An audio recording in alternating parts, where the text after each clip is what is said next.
Kita masuk ke pembahasan pertama, yaitu bagaimana cara mengolah hasil asesmen. Mengolah hasil asesmen dapat dengan 6 cara, yaitu yang pertama menganalisis capaian pembelajaran, CFP, untuk menyusun tujuan pembelajaran dan alur tujuan pembelajaran. Lalu yang kedua perencanaan dan pelaksanaan asesmen diagnostik, lanjut yang ketiga mengembangkan modul ajar, keempat adalah penyesuaian pembelajaran dengan tahap capaian dan karakteristik peserta didik, lalu yang kelima yakni pelaporan kemajuan belajar. Dan yang terakhir adalah evaluasi pembelajaran dan asesmen. Ada berapa teman-teman? Ada 6 ya.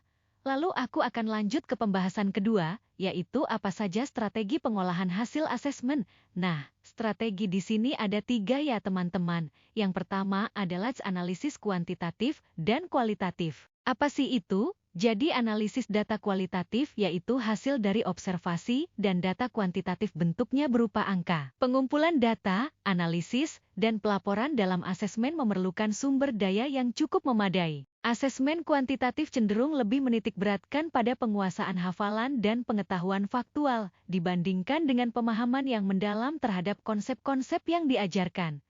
Lalu yang kedua ada asesmen sumatif dan pengolahan hasil. Asesmen sumatif dilakukan secara rutin setelah mencapai satu atau lebih tujuan pembelajaran.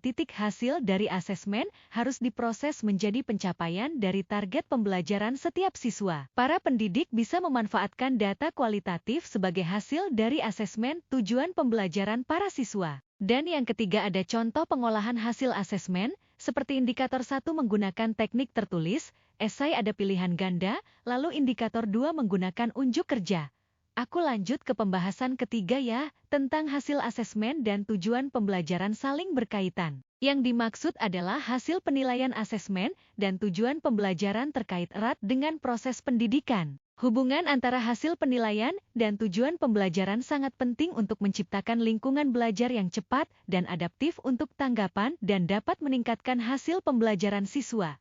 Lalu ke pembahasan keempat adalah cara agar hasil asesmen sejalan dengan tujuan pembelajaran. Untuk hasil evaluasi, agar sesuai dengan tujuan pembelajaran, pendidik harus memastikan bahwa setiap komponen penilaian ditafsirkan berdasarkan layanan pembelajaran yang ditentukan. Langkah pertama adalah mengembangkan tujuan pembelajaran yang jelas dan konkret di bidang kognitif, emosional, dan psikomotorik. Dan pembahasan kelima adalah hasil asesmen perlu berkesinambungan dengan tujuan pembelajaran, mengetahui kemajuan dan ketercapaian tujuan pembelajaran, meningkatkan kualitas pembelajaran, memotivasi peserta didik, meningkatkan akuntabilitas pendidikan. Contoh, 1.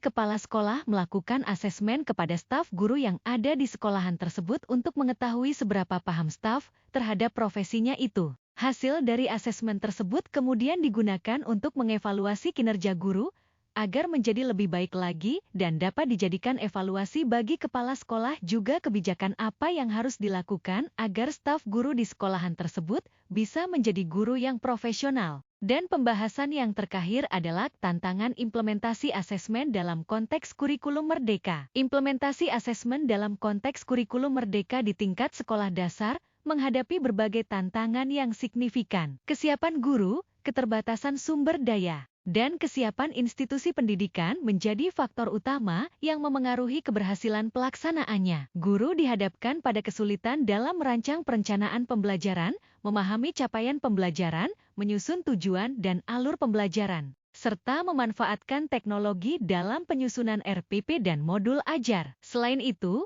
pemilihan metode pembelajaran yang tepat agar proses belajar menyenangkan dan partisipatif masih menjadi hambatan.